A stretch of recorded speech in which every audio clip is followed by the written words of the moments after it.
Hi, welcome to the quick tour of EZBalance Baseball Lineup software from balancedbaseball.com. EZBalance allows you to create baseball and softball lineups that balance fairness with competitiveness in a fraction of the time that it would take to do them manually. It's a step-by-step process, and the steps are listed across the bottom in these tabs. First, step 1 is filling out your roster information. This only needs to be done once at the beginning of the year, and then from that point you can just do your lineups for every game. You can also copy that information in if you already have that in a spreadsheet.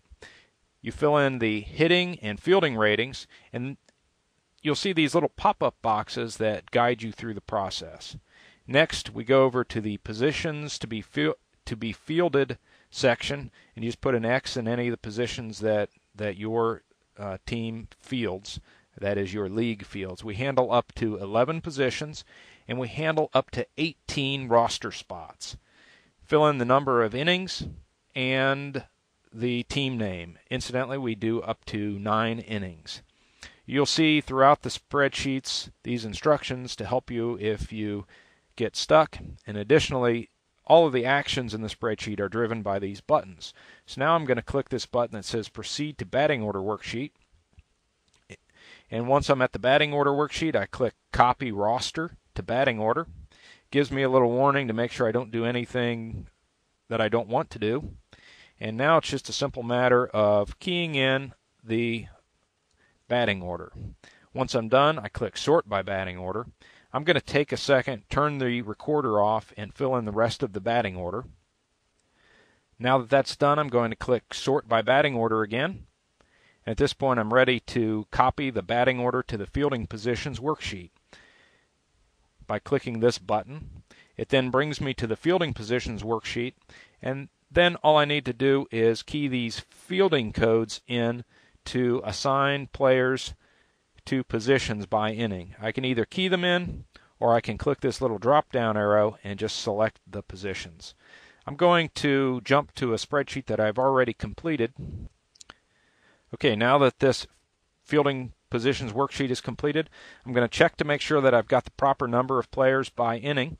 And if you should have happened to maybe key an extra catcher in the third inning, you would see that this would show up as red at the bottom. Similarly, if you key in too few players, it will highlight as red down at the bottom also.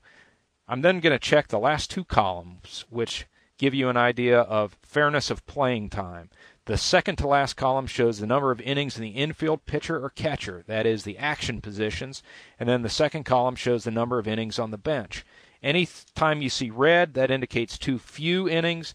Anytime you see yellow, it's too many innings. So I'm going to rectify this imbalance by taking an inning away from Agnes from Jack in the third inning and going to give it to Alan. And similarly, Andrew has only 2 innings in the infield, but he was sitting 2 innings. So I'm going to take this extra inning away from Catherine in left field, and I'm going to assign that to Andrew.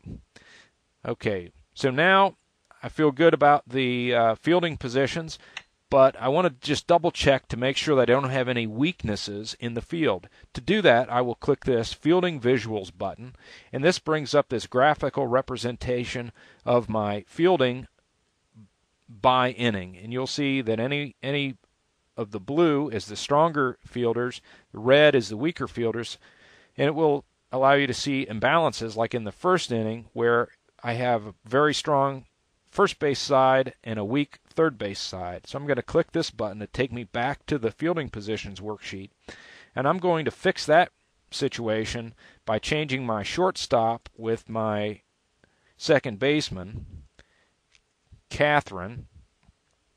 Now I'm going to jump back over to the fielding visuals worksheet by clicking that button, and you see that that imbalance has been rectified. It will also show you if there are innings where we're missing a fielder in a particular position, or a dangerous situation like in the 5th inning where the pitcher is a pretty weak fielder. You may want to change that if you're facing a very good hitting team. This worksheet can also be printed, but for now I'm going to jump back over to the fielding positions worksheet. You can also at any time, even though I've now already filled in the fielding positions, you can click Return to the batting order worksheet, change your batting order, and then go back and resort it, and you will not lose any of this information that you've already created. So at this point, I'm pretty happy with our lineup.